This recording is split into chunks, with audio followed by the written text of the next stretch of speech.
মনে হচ্ছে নিজের জন্য একটি নাম পেলাম, বললেন বাংলাদেশের জনপ্রিয় অভিনেত্রী মাহিয়া মাহি। যতবার প্রেমে পড়েছি, আমার কোনো প্রেমিক আমাকে বিশেষ কোনো নাম দেয়নি।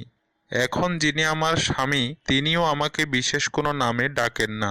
এই ছবিটিতে যুক্ত হয়ে এবার মনে হচ্ছে নিজের জন্য একটি নাম পেলাম।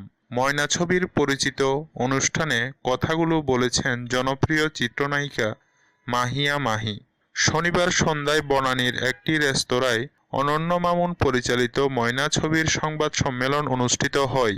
এতে মাহির পাশাপাশি আরও উপস্থিত ছিলেন ছবিটির প্রযোজক আরশাদ আদনান, ডিরেক্টরস গিল্ডের সভাপতি ও অভিনেতা গাজী রাকায়েত প্রমুখ।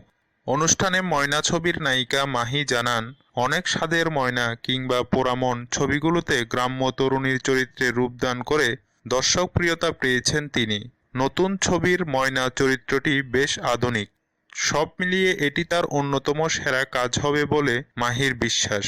পরিচালক অনন্য মামুন জানান, আগামী ৮ মার্চ থেকে ছবিটির দৃশ্যধারণ শুরু হবে।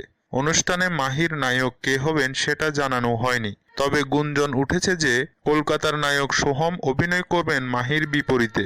মামুন জানান, সোহমের সঙ্গে এক ধরনের আলোচনা হয়েছে, তবে বিষয়টি চূড়ান্ত নয়। অচিরেই ময়নার নায়কের নাম ঘোষণা করা হবে।